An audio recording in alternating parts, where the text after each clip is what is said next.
కౌశిక్ రెడ్డి గారు ప్లీజ్ ఇగో ఒక నిమిషం. క్రికెట్ ప్రపంచ దేశాల్లో ఒక 10-15 దేశాలకు సంబంధించింది క్రికెట్. అది ఒక నిమిషం. ఫుట్బాల్ ప్రపంచంలో ఉన్న అన్ని దేశాలకు సంబంధించింది ఇంటర్నేషనల్ గేమ్. అది ఇంటర్నేషనల్ గేమ్. మీరు ఇవన్నీ తీసుకురాకుండా డైరెక్ట్ దీంట్లోకి వచ్చేసేది ప్లీజ్. సార్, ఇంతకుముందు మంత్రి గారు అన్నప్పుడు మాటి గౌరవ మంత్రి గారు ఆవేశంతో లేవద్దు, మీరు నోట్ చేసుకోండి, తర్వాత మీరు రిప్లైలో మీరు చెప్పాలని మీకు విజ్ఞప్తి చేస్తా ఉన్నాను. అధ్యక్ష, మీరు అన్న 10-15 దేశాలలో కాదు, ప్రపంచంలో క్రికెట్ అనేది చాలా ఫేమస్ గేమ్. నా ఉద్దేశం ఏంటంటే మెస్సీ రావద్దనేది నా ఉద్దేశం కాదు. నా ఉద్దేశం ఏంటంటే మన క్రికెట్ సంబంధించిన స్టార్ లాంటి అజరుద్దీన్ గారు లాంటి స్టార్స్ లాంటి వాళ్ళని ప్రమోట్ చేయాలి. అట్లాంటి యంగ్స్టర్స్ ఎంతో మంది. కౌశిక్ రెడ్డి గారు లేదు, నేను చెప్పినాక నువ్వు మళ్ళీ నాకు జవాబు చెప్తే ఎట్లా చెప్పు. ఇప్పుడు అది 10-12-15 దేశాలకు సంబంధించిన క్రికెట్. అది మన దగ్గర ఎక్కువ నడుస్తుంది, మనం దాని గురించి ఎక్కువ ఆలోచన చేయాలి. కానీ మీకు తెలియదు అంటే నేను ఏం చెప్పాలి చెప్పు, మాట్లాడండి. అయితే అధ్యక్ష 100% ఓకే, మీరు దాని లోపల పోకుండా సబ్జెక్ట్ లోపల పోతా. అధ్యక్ష, క్రికెట్ గ్రౌండ్ కూడా అధ్యక్ష, క్రికెట్ గ్రౌండ్లో ఫుట్బాల్ మ్యాచ్ పెట్టిన తర్వాత మళ్ళీ క్రికెట్ గ్రౌండ్ రిపేర్ చేయడానికి ఎన్నో కోట్ల రూపాయలు ఖర్చు అయింది. మళ్ళీ దాన్ని కూడా సెట్ చేయడానికి క్రికెట్ గ్రౌండ్ కూడా సెట్ చేయడానికి మీకు తెలియజేస్తా ఉన్నాను. సరే, దాని లోపల పోకుండా ఒక యువ శాసనసభ్యునిగా అధ్యక్ష,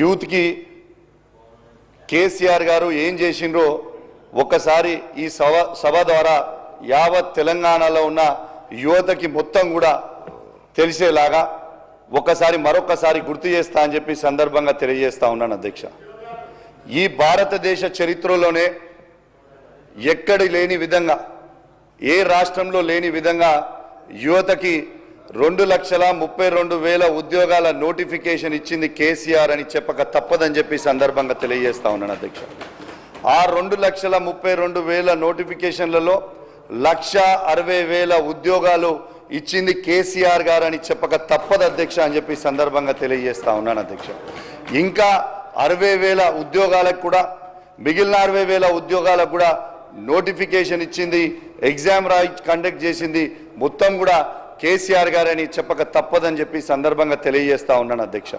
2,32,000 ఉద్యోగాల నోటిఫికేషన్ల ఇలా కేసీఆర్ గారు 2,20,000 ఉద్యోగాలు ఇచ్చింది ముమ్మాటికి కేసీఆర్ గారని చెప్పక తప్పదని చెప్పి సందర్భంగా తెలియజేస్తా ఉన్నాను. అధ్యక్ష, నేను సవాల్ విసురుతా ఉన్నాను. అధ్యక్ష, ఇక్కడి నుంచి ఈ కాంగ్రెస్ బీజేపీ పరిపాలిస్తున్న ఏ రాష్ట్రంలో అయినా సరే ఈ భారతదేశంలో కేసీఆర్ గారు ఇచ్చిన దానికంటే ఎక్కువ ఉద్యోగాలు, గవర్నమెంట్ ఉద్యోగాలు ఇచ్చినట్టు చూపిస్తే నా ఎమ్మెల్యే పదవికి నేను రాజీనామా చేయడానికి కూడా సిద్ధంగా ఉన్నానని చెప్పి సందర్భంగా తెలియజేస్తా ఉన్నాను. అధ్యక్ష, ఇవాళ నిజము గడప దాటే లోపల అబద్ధాలు ఊరంతా తిరిగి వస్తుంది అన్నట్టుగా ఇలా పదే చెప్పుడు. అధ్యక్ష, ఏమని కేసీఆర్ గారు ఉద్యోగాలు ఇయ్యలేదు అని చెప్పుకుంటా వచ్చిండ్రు. అది నిజమే అనుకుని యువత కూడా అప్పుడు నమ్మి వాళ్ళకి ఓట్లేసిర్రు. అధ్యక్ష, కానీ నిజమేంది అధ్యక్ష, ఇలా కేసీఆర్ గారు ఇచ్చింది 2,20,000 ఉద్యోగాలు అనేది చెప్పడానికి మొమ్మాటికి నిజం. అధ్యక్ష, మళ్ళా ప్రైవేట్ ఉద్యోగాలలో అధ్యక్ష, ఇలా ఐటీలో కావచ్చు, ఏది కావచ్చు, ప్రైవేట్ ఉద్యోగాలు దాదాపు ఈ యువతకి, తెలంగాణలో ఉన్న యువతకి 10 లక్షల మందికి ఇలా దాదాపు ఉద్యోగాలు ఇచ్చింది కూడా మీ అందరికి కూడా తెలిసిన విషయమే. అధ్యక్ష, ఇవాళ ఒక్కసారి వీళ్ళు ఇచ్చిన యూత్ డిక్లరేషన్ ఒక్కసారి వీళ్ళందరికీ కూడా గుర్తు చేయాలి. అధ్యక్ష, ఒక బాధ్యత గలగ శాసనసభ్యునిగా ఇలా యూత్ డిక్లరేషన్ అనేది ఏం చేసిర్రు అనేది ఖచ్చితంగా ఒక్కసారి యువకులందరూ కూడా వింటా ఉన్నారు. కాబట్టి ఇలా బాధ్యత గల ప్రతిపక్ష నాయకునిగా ఇలా సభా దృష్టికి ఒక్కసారి ఇచ్చిన హామీలు కూడా గుర్తు చేయాలని విజ్ఞప్తి చేస్తా ఉన్నాను. అధ్యక్ష, ఇలా వీళ్ళన్నారు అధ్యక్ష, మేనిఫెస్టోలో పెట్టిండ్రు. ఏమని పెట్టిర్రు అధ్యక్ష, మొట్టమొదటి సంవత్సరమే 2 లక్షల ఉద్యోగాలు ఇస్తామన్నారు. అధ్యక్ష, మరి 2 లక్షల ఉద్యోగాల హామీ ఎటుపోయింది, మరి ఆ జాబ్ క్యాలెండర్ ఎటుపోయింది అని మేము అడుగుతా ఉన్నాం. అధ్యక్ష, దాంతో పాటు అధ్యక్ష, తొలి ఏడాది ఎస్సీ ఎస్టీ బీసీ మైనారిటీలకి బ్యాక్లాగ్లో ఉన్న ఉద్యోగాలని మొత్తం కూడా నింపుతామన్నారు. అధ్యక్ష, అవి ఎక్కడికి పోయినాయి అని చెప్పి మేము అడుగుతా ఉన్నాం. అధ్యక్ష, ఇలా ప్రతి ఏడాది జూన్ 2వ నాటికి ఎక్కడెక్కడ వేకెన్సీస్ ఉన్నాయో మొత్తం కూడా ఏ శాఖల ఎన్ని వేకెన్సీస్ ఉన్నాయో అవి డిక్లేర్ చేస్తామన్నారు అధ్యక్ష. అవి ఎందుకు ఇప్పటివరకు ఇంకా డిక్లేర్ చేయలేదని అడుగుతున్నాం అధ్యక్ష. సెప్టెంబర్ 17 వరకే అవన్నీ కూడా డిక్లేర్ చేసి అవన్నీ కూడా మళ్ళా ఫిల్ చేస్తామని చెప్పారు అధ్యక్ష. అవి ఎక్కడికి పోయినాయని మేము అడుగుతా ఉన్నాం అధ్యక్ష. ఇలా నిరుద్యోగులకి ఉద్యోగం ఇచ్చే వరకు 4000 నిరుద్యోగ భృతి ఇస్తామని చెప్పిండ్రు అధ్యక్ష. మరి ఆ 4000 నిరుద్యోగ భృతి ఎట్టుపోయిందని మేము అడుగుతా ఉన్నాం అధ్యక్ష. ఇలా ఇవన్నిటికీ కూడా మీరు జవాబు చెప్పాల్సిన అవసరం ఉంది అధ్యక్ష. ఇలా పదే మీరు మేము 60,000 70,000 ఉద్యోగాలు ఇచ్చినామని చెప్తా ఉన్నారు. ఇలా 60,000 70,000 ఉద్యోగాలు మీరు ఇవ్వలేదు. ఇలా కాంగ్రెస్ ప్రభుత్వం వచ్చిన తర్వాత కేవలం ఉద్యోగాలు ఇచ్చింది కేవలం 10,000 మాత్రమే. ఇది ముమ్మాటికి నిజం అని చెప్పి సందర్భంగా మీకు తెలియజేస్తా ఉన్నాను అధ్యక్ష. అధ్యక్ష, మీ అందరు కూడా ఒక్కసారి ఆలోచిస్తే కరోనా టైంలో లాక్డౌన్ చూసినాం, కానీ ఇప్పుడు కాంగ్రెస్ టైంలో ఇలా నోటిఫికేషన్లో లాక్డౌన్ చూస్తూ ఉన్నాం అధ్యక్ష. ఇలా ఎందుకు ఇస్తలేరని చెప్పి మేము అడుగుతా ఉన్నాం. ఇలా తెలంగాణలో ఉన్న ప్రతి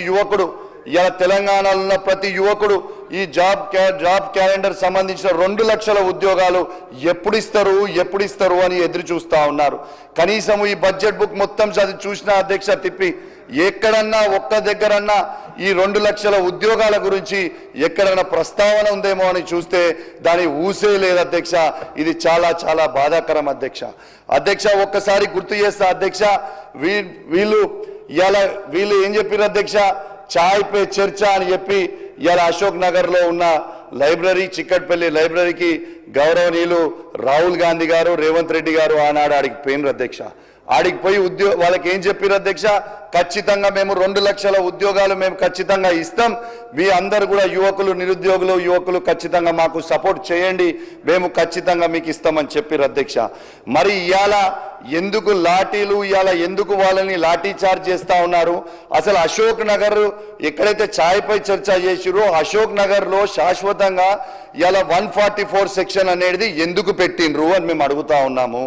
ఇలా 144 సెక్షన్ ఎక్కడన్నా లైబ్రరీ దగ్గర పెడతారా అధ్యక్ష? ఇలా ఎక్కడికి వేరు అని మేము అడుగుతా ఉన్నాం. ఇలా వాస్తవంగా చెప్పాలంటే ఆ హామీ ఇచ్చి ఇలా హామీ తప్పడంతో రేవంత్ రెడ్డి గారిది కాదు అధ్యక్ష, రాహుల్ గాంధీ గారి దేశవ్యాప్తంగా తన మాట తప్పినట్టు అవుతా ఉంది, తన పరువు పోతా ఉంది అధ్యక్ష. ఇలా తెలంగాణలో ఉన్న యువకులకి ఇస్తాన్న హామీ ఇలా రాహుల్ గాంధీ గారు మర్చిపోతే ఇలా చాలా చాలా బాధ అనిపిస్తూ ఉంది అధ్యక్ష. ఇలా ఖచ్చితంగా వీళ్ళైతే మాత్రం తెలంగాణ యువకులందరికీ కూడా జవాబు చెప్పాల్సిన అవసరం ఉన్నది. దేనికోసము ఈ 2 లక్షల ఉద్యోగాల నోటిఫికేషన్ ఎప్పటి వరకు ఇస్తారు, ఎందుకు దాని ఊస మర్చిపోయినరు? ఇలా ఖచ్చితంగా తెలంగాణలో ఉన్న యువత మొత్తం కూడా ఇలా మీరు గిట్లా ఇవ్వకపోతే మాత్రం తప్పకుండా తిరగబడే రోజు వచ్చేటట్టు ఉంది. ఇలా తెలంగాణ గడ్డ అంటేనే పోరాటాల అడ్డ. ఏ విధంగానైతే తెలంగాణ యువకులందరూ కూడా పోరాటం చేసి ఆనాడు తెలంగాణ తెచ్చిండ్రో ఇలా అదే విధంగా ఇవాళ చేయకపోతే మాత్రం తప్పకుండా మళ్ళా మీ అందరికీ కూడా రేపు ఈ ప్రభుత్వంపై తిరుగుబాటు తప్పదు యువకులందరూ కూడా అని చెప్పి సందర్భంగా చెప్పక తప్పదని చెప్పి సందర్భంగా తెలియజేస్తా ఉన్నాం. ఇలా ఒక్కసారి ఆలోచన చెయ్యాలి. ఇలా ఏ విధంగా మీ అందరు కూడా యువకులని నమ్మించి ఆనాడు ఓట్లు వేయించుకొని ఇలా యువకులందరినీ కూడా ఎందుకు మర్చిపోయినరు అనే ముచ్చట ఖచ్చితంగా చెప్పాలని మీకు విజ్ఞప్తి చేస్తా ఉన్నాను. ఇలా దయచేసి మీ అందరు కూడా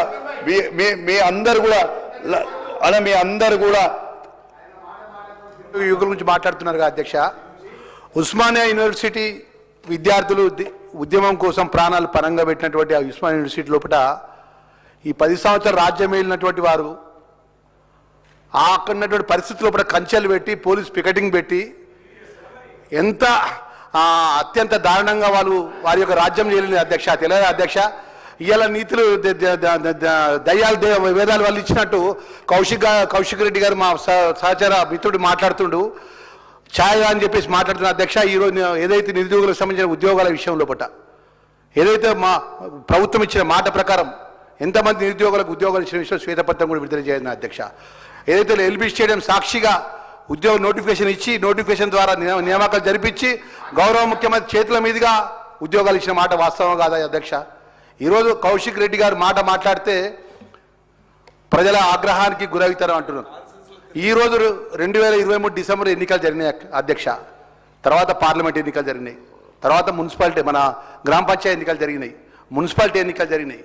ప్రజలు ఎవరి ఆగ్రహానికి ప్రజలు గురైంది అధ్యక్ష?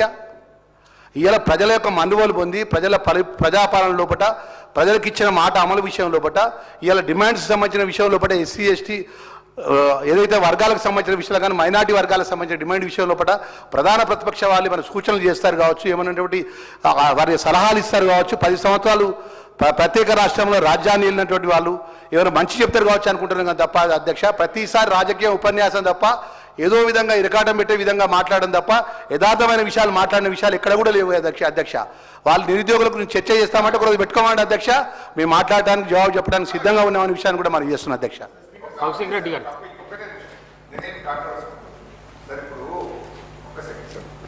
గౌరవ మంత్రివర్యులతో నా రిక్వెస్ట్ ఏంటంటే, బిల్స్ మీరు పాస్ చేసుకుంటున్నారు, బడ్జెట్ మీది, మీ శాఖ పద్దులు పాస్ చేసుకునేటప్పుడు మీకు ఓపిక ఉండాలి, సంయమనం ఉండాలి, వినాలి. విన్న తర్వాత ఇప్పుడు కాదు, సభ్యుడు యువ సభ్యుడు ఫస్ట్ టైం వచ్చిండు కౌశిక్ రెడ్డి, 5 సార్లు లేస్తారా మీరు? 5 సార్లు ఒక మినిస్టర్ లేచి ఇంటరప్ట్ చేయడం సబబ్ అవుతుందా? నా రిక్వెస్ట్ ఏంటంటే, మేము కోఆపరేట్ చేస్తున్నాం, in fact we are cooperating with you. మీరు మా కోఆపరేషన్ తీసుకొని సంయమనంతో విని మీ టర్న్ వచ్చినప్పుడు మంత్రి గారు మీ శాఖ మీద అందరు సభ్యులు ఏమేమి మాట్లాడిందో రాసుకొని అన్ని కలిపి సమాధానం చెప్పండి. ఇట్లా మీరు 5 సార్లు లేస్తే ఏమైందంటే టైం పోతుంది. ఇంకోటి మా కోఆపరేషన్ మా సహనాన్ని కూడా మీరు ఇట్లా పరీక్షించొద్దు. ఇప్పుడు గతంలో కూడా మీ గౌరవ మీరు ఇక్కడ ఉన్నప్పుడు ఎన్నిసార్లు ఎంతమంది మాట్లాడినా మేము రాసుకొని 11, 12 ఎర్లీ మార్నింగ్ 1 o'clock దాకా కూడా సమాధానాలు చెప్పే అవకాశం ఉంది. మేము అంత టైం ఇచ్చినాము, ఎంతసేపు ప్రతిపక్షం మాట్లాడినా విని రాత్రి 12, 1 దాకా కూడా సమాధానం ఇచ్చినాము. దయచేసి మీరు కూడా నోట్ చేసుకోండి, వినండి, లేస్తే లేవండి. ఎప్పుడన్నా ఒక్కసారి ఇంటరప్షన్ ఏదైనా తప్పుపోతే ఓకే. ఒక్కసారి సభ్యుడు మాట్లాడితే 5 సార్లు లక్ష్మణ్ గారు లేవడం సబబు కాదు. సంయమనము ఓపిక ప్రభుత్వానికి అవసరం. బిల్లులు మీ పాస్ చేసుకునే బాధ్యత మీది. ప్రతిపక్షంగా మేము సహకారం ఇస్తాం, తప్పకుండా ప్రతిపక్షంగా ప్రశ్నించడం కోసమే మేము ఇక్కడ ఉన్నాం. వినాలి, నోట్ చేసుకోవాలి, మీ టర్న్ వచ్చినప్పుడు ఆన్సర్ చేయాలి. కానీ మాటి మాటికి ఒక కొత్త సభ్యుడిని అట్లా ఇంటరప్ట్ చేయడం సబబు కాదు. దయచేసి కోఆపరేట్ చేయాలని మీ ద్వారా మంత్రుల్ని కోరుతున్నాను. కౌశిక్ రెడ్డి గారు. అధ్యక్ష, గౌరవ మంత్రివర్యుడు లక్ష్మణ్ గారు నాకు మంచి మిత్రులు అధ్యక్ష, ఒక 15-20 ఏళ్ళ మిత్రులు. కానీ అందరం కూడా ఓల్డ్ స్కూలే అధ్యక్ష. తను కూడా ఫస్ట్ టైం ఎమ్మెల్యేని, నేను కూడా ఫస్ట్ టైం ఎమ్మెల్యేని అధ్యక్ష. కానీ అధ్యక్ష, ఇవాళ తను అంటుర్రు పద్దుల మీద నేనేమో ఎస్సీ ఎస్టీ బీసీ మైనార్టీ పద్దులు జరుగుతుంటే నేను ఏదో మాట్లాడుతున్నాను. ఇలా ఎస్సీ ఎస్టీ బీసీ మైనార్టీ పద్దు మీద మా గౌరవనీయులు శాసనసభ్యులు అనిల్ గారు మాట్లాడింది కాబట్టి ఆ సబ్జెక్ట్ లోపలికి నేను పోర్తలేను అధ్యక్ష.